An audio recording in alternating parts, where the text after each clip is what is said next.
Welcome to focus. This is Chakri. Cyber fraud, online మోసం, bank scam ఇలా రకరకాల ముఠాలు పుట్టుకొస్తున్నాయి. ఇంటికి కన్నాలు వేయడం, దోచుకో పారిపోవడం ఇవన్నీ అవుట్డేటెడ్ అయిపోయాయి. ఇప్పుడంతా ఆన్లైనే. దొంగలు కూడా లేటెస్ట్ వర్షన్లోకి మారిపోయారు. స్వీట్గా మాట్లాడి నైస్గా ఆన్లైన్ మోసాలు చేస్తున్నారు. అకౌంట్లలో డబ్బులన్నీ ఖాళీ చేస్తున్నారు. దేశాలు దాటేసి దోపిడీలకు దిగుతున్నారు. జమ్తారా వెబ్ సిరీస్లు చూపించినట్టు రెచ్చిపోతున్నారు. బయటకు అదొక కాల్ సెంటర్, కానీ లోపల జరిగేదంతా ఫ్రాడ్. నెలకు కోట్లలో కొట్టేస్తున్నారు.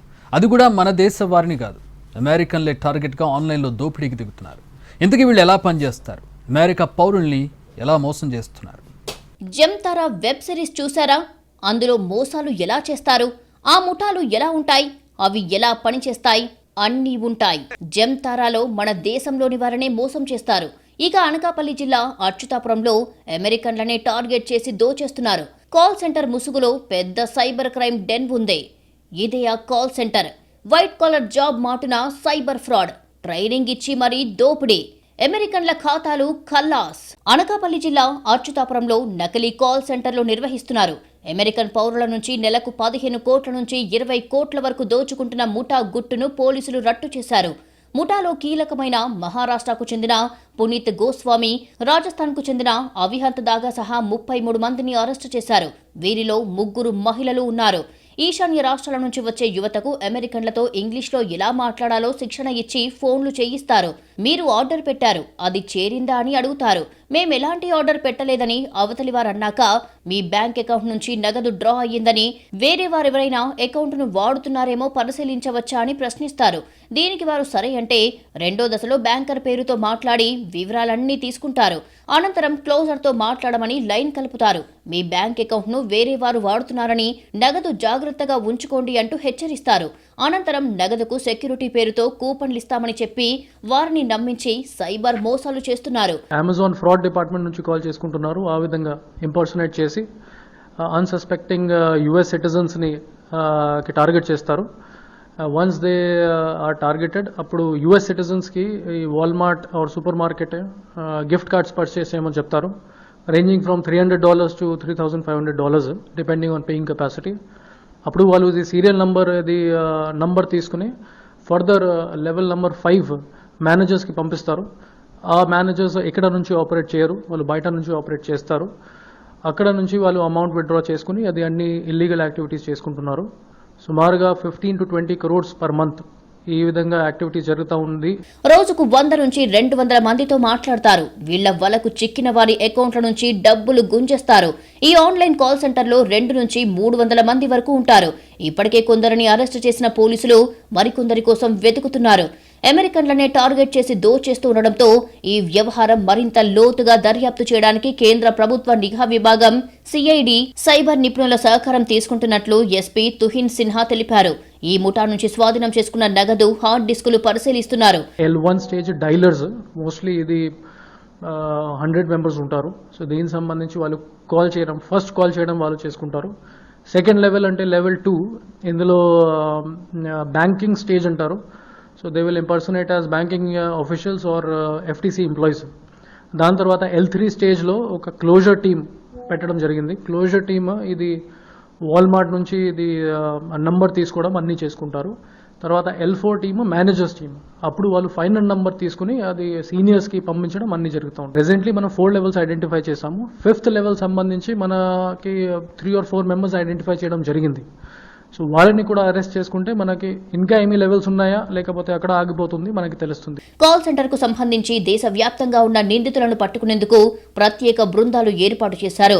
కేంద్ర ప్రభుత్వ సహకారంతో పాటు సిఐడి అధికారుల సహాయంతో ఈ ముఠాను పూర్తిగా నిర్మూలించేలా దర్యాప్తు చేస్తున్నారు. దేశంలో భారీ సైబర్ క్రైమ్ ముఠా గుట్టు రట్టయింది. ఈ సైబర్ క్రైమ్ అడ్డా ఏ ముంబైనో ఢిల్లీనో కాదు, అచ్యుతాపురం. సినిమాలో లాగా పోలీసులు ఎంట్రీ ఇచ్చేసరికి లోపల హైఫై సెటప్.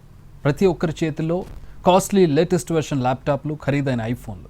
వీరంతా అగ్రదేశమైన అమెరికా పౌరులకే 3 చెరువులు నీరు తాగించి వదిలారు. దీని వెనుక అసలు సూత్రధారులు ఎవరు? ఇన్నాళ్లు ఎంత కొల్లగొట్టారు? ఇండస్ట్రియల్ హబ్ గా పేరు పొందింది అచ్యుతాపురం. ఈ ప్రాంతంలో హైటెక్ టెక్నాలజీతో ఓ నకిలీ కాల్ సెంటర్. షిఫ్టుల వారీగా వందలాది మంది యువతీ యువకులతో ఆ అపార్ట్మెంట్లు ఎప్పుడూ కళకళలాడుతుండేవి. సూటు బూటులతో టిప్ టాప్ గా రెడీ అయి వాళ్ళు చేసే హంగామా అంతా ఇంత కాదు. కానీ లోపల జరిగే తంతు వేరే. బయట వ్యక్తులు లోపలికి రారు, లోపల గుట్టు బయటికి పొక్కదు. ఈ దందా ఎంత రహస్యంగా జరుగుతుందంటే ఇక్కడ జరిగే వ్యవహారం గురించి 2 ఏళ్లైనా బయటికి రాలేదు. 2 ఏళ్లుగా గుట్టుగా జరుగుతున్న గూడు పుటాని ఒక్క తీగలాగితే డొంకంతా కదిలిందే. ఈ ముఠా నెలకు 15 నుంచి 20 కోట్ల వరకు కొల్లగొట్టినట్లుగా తెలుస్తోంది. అంటే ఇప్పటి వరకు సుమారు 600 కోట్లు కాజేసిందే. 2 ఏళ్లుగా ఇంత జరుగుతుంటే స్థానిక పోలీస్ యంత్రాంగం ఏం చేస్తుంది? కాల్ సెంటర్ అనగానే నమ్మేస్తారా, లేక కాసులకు చేతులు చాచారా? ఎవరి కనుసన్నల్లో ఇదంతా నడిచింది? లోతుగా విచారణ చేపడితే అసలు బండారం బట్టబయలవుతుంది. మరి ఆ స్థాయిలో విచారణ జరుగుతుందా, నీరుగారుస్తారా అనే అనుమానాలు కలుగుతున్నాయి. 2 ఏళ్ల క్రితం అచ్యుతాపురం నగర శివారు ప్రాంతంలోని గ్రూప్ అపార్ట్మెంట్స్ లో మకాం వేశారు కేటుగాళ్లు.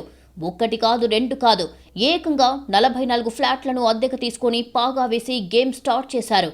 పెద్ద పెద్ద కంపెనీలకు సైతం లేని ఆఫీస్ రూమ్లను ఏర్పాటు చేసుకున్నారు. కాస్ట్లీ ల్యాప్టాప్లు, జెట్ స్పీడ్ నెట్వర్క్లతో ఓ మినీ గ్లోబల్ నెట్వర్క్ క్రియేట్ చేశారు. తీసుకున్న ఫ్లాట్లకు లక్షల్లో అద్దెలను కుమ్మరించేవారు. లక్షల్లో అద్దెలు వస్తే లోపల ఏం జరిగితే తమకేంటని అనుకున్నారో ఏమో ప్లాట్ల ఓనర్లు. కాల్ సెంటర్ నిర్వహిస్తున్నామని ప్రకటనలు ఇచ్చారు. దేశ నలుమూలలా యాడ్స్ ఇచ్చారు. నిరుద్యోగ యువతకు గాలం వేశారు. అధిక జీతాలు ఆశ చూపారు. దీంతో ఓ మల్టీలెవెల్ కంపెనీకి ఉండేలా మార్కెటింగ్ వ్యవస్థను క్రియేట్ చేశారు. అది నమ్మి వచ్చిన వారందరితో సైబర్ నేరాలు చేయిస్తున్నారు. ఈ నకిలీ కాల్ సెంటర్లలో ఈశాన్య రాష్ట్రాల నుంచి వచ్చే యువతకు ఉద్యోగాలిస్తారు. కాల్ సెంటర్లో ట్రైనింగ్ పీరియడ్ ఉంటుందని చెప్పి ముందుగా వీరికి అమెరికన్లతో ఇంగ్లీష్లో ఎలా మాట్లాడాలో శిక్షణ ఇస్తారు. అమెరికన్లు ఇండియాలో డీల్ చేసే కంపెనీలకు బ్యాంకింగ్, ట్రేడింగ్ కు సంబంధించిన డౌట్స్ వస్తే క్లియర్ చేయడమే తమ టాస్క్ అని చెప్పి ట్రైనింగ్ ఇస్తారు. ఇక దశల వారీగా సెక్యూరిటీ టీం అంటూ ఫోన్ కాల్స్ చేయిస్తారు. మునుపెన్నడూ లేని విధంగా అమెరికన్లను లక్ష్యంగా చేసుకుని చేస్తున్న సైబర్ మోసాన్ని ఛేదించారు పోలీసులు. అంతలా ట్రైనింగ్ ఇచ్చి ఫెడరల్ ట్రేడ్ కంపెనీ మాటున 4-5 లెవెల్స్ వరకు టాస్కులు ఇచ్చి అకౌంట్లు గుల్ల చేస్తారు. వివిధ రకాల సాఫ్ట్వేర్లు ఉపయోగించి వాయిస్ రికగ్నిషన్, వాయిస్ ట్రాన్స్లేటర్ వంటి వాటి ద్వారా అమెరికన్ సిటిజన్లను ట్రాప్ చేస్తున్నారు. సైబర్ క్రైమ్ ప్రాసెస్ లో భాగంగా కూపన్లు ఇచ్చాక అనంతరం జరిగే పరిణామాలు, దీని వెనుక ఎవరు ఉన్నారు అన్నదానిపై దర్యాప్తు జరగాల్సి ఉంది. జాతీయ, అంతర్జాతీయ స్థాయిలో జరుగుతున్న ఈ సైబర్ నేరంపై సమగ్ర విచారణ చేపడుతున్నట్లు ఎస్పీ తుహిన్ సిన్హా వెల్లడించారు. జమ్తారా వెబ్ సిరీస్లో లాగానే నిరుద్యోగులు మోసం చేసైనా డబ్బు సంపాదించాలి అనే వారిని సెలెక్ట్ చేసుకుంటారు. వారికి ట్రైనింగ్ ఇచ్చి మోసాలు ఎలా చేయాలో నేర్పిస్తారు. ఇందులో రకరకాల లెవెల్స్ ఉంటాయి. ఒక లెవెల్ గురించి మరో లెవెల్ వారికి తెలియకుండా జాగ్రత్త పడే వాళ్ళు ఉంటారు. అసోం, నాగాలాండ్, మేఘాలయ, గుజరాత్ రాష్ట్రాల నుంచి ఉద్యోగులను నియమించి మోసపూరిత పద్ధతులను నేర్పించి అచ్యుతాపురం కేంద్రంగా సైబర్ నేరాలను చేయిస్తున్నారు. వీరిలో కీలకమైన మహారాష్ట్రకు చెందిన పునీత్ గోస్వామి, రాజస్థాన్కు చెందిన అవిహంత్గాలను అరెస్టు చేశారు.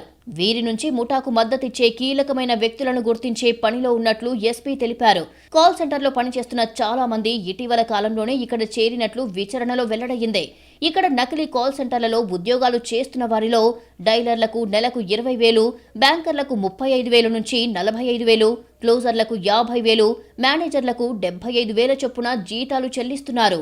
ఓ అజ్ఞాత వ్యక్తి నుంచి వచ్చిన సమాచారం ఆధారంగా అనకాపల్లి జిల్లా అచ్యుతాపురంలోని 3 ముఖ్య కేంద్రాల్లో పోలీసులు తనిఖీలు చేపట్టారు. అపార్ట్మెంట్లలో ఏర్పాటు చేసిన కాల్ సెంటర్లలో అమెరికా పౌరులను లక్ష్యంగా చేసుకుని సైబర్ నేరాలకు పాల్పడుతున్నట్లుగా గుర్తించారు. ఇక్కడ 200 నుంచి 250 వరకు షిఫ్టుల వారీగా విధులు నిర్వహిస్తున్నారు. అయితే గత 2 ఏళ్ల నుండి కాల్ సెంటర్ ముసుగులో ఇంత జరుగుతున్నా పోలీసులకు, స్పెషల్ బ్రాంచ్, ఇంటెలిజెన్స్ వర్గాలకు ఏమాత్రం అనుమానం రాలేదు. ఇక్కడ ఏదో అసాంఘిక కార్యకలాపాలు జరుగుతున్నాయని స్థానికులు పలుమార్లు ఫిర్యాదు ఇచ్చినప్పటికీ వాటిని పరిశీలించకపోగా తిరిగి ఫిర్యాదుదారుల మీదే పోలీసులు దురుసుగా ప్రవర్తించారని ఆరోపణలు వినిపిస్తున్నాయి. నకిలీ కాల్ సెంటర్లలో పనిచేస్తున్న యువకులు సాయంత్రమైతే చాలు మద్యం మత్తులో వీరంగం సృష్టించేవారని స్థానికులు చెప్తున్నారు. అయితే కేవలం ఇక్కడ సైబర్ నేరాలు జరుగుతున్నాయా, లేదంటే డ్రగ్స్, గంజాయి సరఫరా, వినియోగం కూడా జరుగుతుందా అనే అనుమానాలు కలుగుతున్నాయి. మన సైబర్ క్రైమ్స్ రెగ్యులర్ గానే ఇవాల్వ్ అవుతుంది. న్యూ ఎమోస్ ప్రతిరోజు మనకి వినపడుతుంది. సో ఇది కూడా ఒక కొత్త ఎమో ఇది ఫస్ట్ టైం నేను కూడా విన్నాను. సో ఇది కంటిన్యూస్ గానే యుఎస్ కి టార్గెట్ చేయడం, ఈ గిఫ్ట్ కార్డ్ నుంచి సీరియల్ నంబర్ తీసుకుని రెగ్యులేటరీ మెకానిజం బైపాస్ చేసుకుని అమౌంట్ విత్డ్రా చేయడం, ఇది అన్ని ఈ ఏమోలోనే ఈ విధంగా జరుగుతూ ఉన్నాయి. The first level will not tell about second level persons. కేవలం ఒక లెవెల్ మాత్రం వాళ్ళకి తెలుస్తుంది, ఇది థర్డ్ లెవెల్ వాళ్ళకి తెలియదు. వాళ్ళు ఒక లీగల్ కాల్ సెంటర్ రన్ చేసుకుంటున్నారు, ఆ విధంగా ఇన్పుట్ కొంతమంది చెప్తున్నారు. బట్ యాజ్ ఐ టోల్డ్, అది ఫర్దర్ ఇన్వెస్టిగేషన్ కూడా చేస్తాము. ఎటువంటి ఇన్వాల్వ్మెంట్ అట్ ఎనీ లెవెల్ అది ఉంటే మనం 100% యాక్షన్ తీసుకుంటాం. ఇంత భారీ సెటప్ తో సైబర్ మోసం చేయడం అంత సులువు కాదు. దీని వెనుక ఉన్న సూత్రధారులు ఎవరు అనేది తెలియాల్సి ఉంది. ఇలాంటి బ్రాంచ్లు ఇంకా ఉన్నాయా? కాజేసిన సొమ్మును ఎవరికిస్తున్నారు? ప్రధాన కింగ్ పిన్లు ఇంకా ఎంతమంది ఉన్నారు? నకిలీ కాల్ సెంటర్లలో సైబర్ క్రైమ్ కోసం వినియోగిస్తున్న హార్డ్ డిస్కులు, ల్యాప్టాప్లలో ఇంకా ఎటువంటి సమాచారం ఉంది అనేది దర్యాప్తులో తేలాల్సి ఉంది. అంతేకాకుండా ఇంత పెద్ద మోసాలు జరుగుతున్నా ఇంతవరకు ఎవరూ కంప్లైంట్ చేయలేదా? కాజేస్తున్న డబ్బును సైబర్ పోలీసులు ట్రాక్ చేయలేదా? ఇలా అనేక ప్రశ్నలకు సమాధానాలు దొరకాల్సి ఉంది.